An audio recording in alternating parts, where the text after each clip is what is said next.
우리 교재 맨 앞에 있는 토익 매핑이라는 거 지금 보고 있거든. 여기 보면은.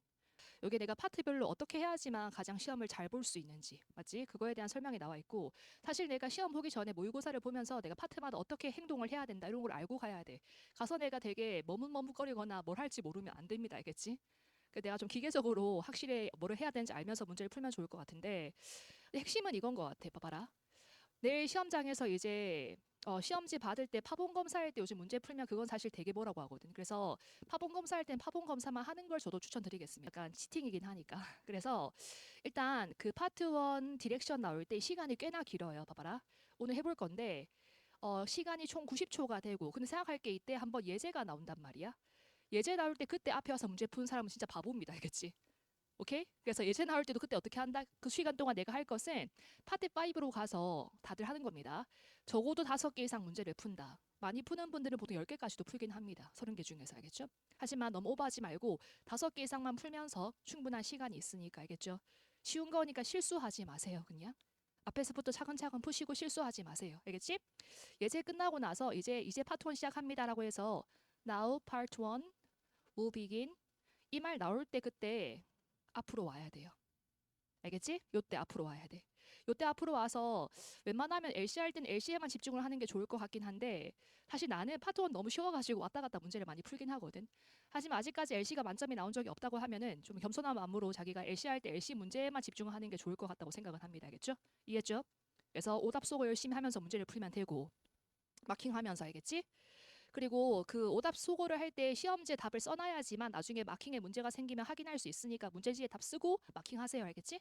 오케이. 그리고 파트 2 디렉션 나올 때 이거 시간 짧아요. 30초밖에 안 되기도 하고 예제가 사실 없어요. 이건. 바로 넘버 7. 넘버 7 이렇게 하지. 맞지? 요 말 나오는 순간 바로 앞으로 또 그 LC 문제에 집중을 해야 되는데 요때 우리가 할 것은 만약에 우리 녹화 영상 보시는 분들 중에서도 LC가 만점이 나오는 친구들은 당연히 RC 문제를 풀어야 되거든. 알겠지? LC 잘하니까 굳이 LC에 대해 준비를 할 필요가 없겠죠. 근데 아직까지 내가 LC가 만점이 나오지 않는다면 어떻게 해야 돼? LC 파트 3에 대한 준비를 해야 돼. 맞아요. 가장 어려운 문제가 어떤 문제였어?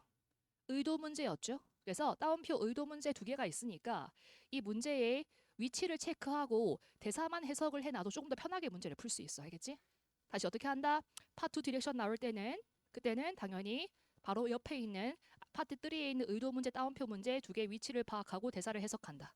요거 할 수 있겠지? 충분한 시간이 있을 거고 그리고 파트 2 풀 때 파트 2에만 집중하세요. 파트 1, 2 둘 다 오답 쏘고 하면서 문제 푸는 거니까 오답 쏘고 해서 문제 풀고 답을 마킹하시면 되겠습니다. 잘 하면 될 것 같고 자 그리고 파트 3 알지? 디렉션 나올 때 당연히 3개 문제 분석하는 거. 문제 분석도 더 많이 해놓으려고 하지 말고 앞으로 풀게 될 3개씩만 분석을 해놓으세요. 3개씩 많이 읽고 또 읽고 해야 돼. 그치? 그리고 파트 3에서 마지막 문제 읽어줄 때입니다. 68번, 69번, 70번 문제 읽어줄 때 그때는 당연히 파트 4에 있는 어려운 의도 문제가 3개 나오니까 요거에 대해서 파트 4 의도 문제의 위치를 파악하고 대사를 해석한다. 알겠지? 시간이 후루룩 지나갈 거고 사실. 그리고 파트 4 디렉션 나오면 당연히 그때는 파트 4에 대한 3개 문제를 분석한다. 이런 식으로. 여러분들 이거 알고 있어요? 내가 정말 기계적으로 착착착 문제를 풀어줘야 돼. 뭐 주변에 보고 있으면 안 돼. 알겠지? 자기가 정말 시험을 주도할 수 있도록 내가 시험을 이끌 수 있도록 하시면 좋을 것 같습니다. 뭔 말인지 알겠어요? 자 그래서 내가 파트별로 어떻게 문제를 풀겠다 그런 걸 다 알고 있어야 되는데 나는 학생 때 시험 전날 정말 누워서 한번 생각해 봤거든. 나중에 파트 5 풀 때 어떻게 한다 이런 식으로 내가 어떻게 문제를 풀겠다는 걸 내가 알고 가면 되게 자신감 있게 문제를 잘 풀 수 있고 정말 좋은 실력을 발휘할 수 있단 말이야. 파트 5는 짝단서 어쨌든 확인해서 문제 푼다. 실수하지 않는다. 맞지 이런 것들. 파트 6 같은 경우에는 문맥 단서.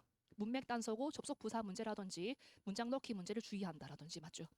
파트 7도 어떻게 문제를 풀 건지. 시간이 1시간이 있으면 앞에서부터 차근차근 풀면 되겠지만 시간 조금 부족할 때는 2중 3중을 먼저 풀어보는 것도 단일보다 2중 3중을 먼저 풀어보는 것도 하나의 전략이 될 수 있으니까 이런 식으로 평소에 자기가 어떻게 문제를 풀겠다는 거에 대해서 확실하게 알고 가야 되겠습니다. 그리고 파트 7만 풀면서 마킹한다 이런 것들 맞지? 오늘 쌤이 수업 끝나고 나서 그 D1 특강이라고 하는 녹화 영상을 보내드릴 거거든요. 보시고 가시면 정말 좋은 점수 받을 수 있을 것 같아요. 시간 1시간밖에 안 걸리니까 이거는 귀찮아하지 말고 보고 가세요. 알겠지? 그럼 내일 시험에서 비슷한 문제 많이 나올 거예요. 이해했어요? 자, 그러면 오늘 바로 문제를 풀도록 하겠습니다.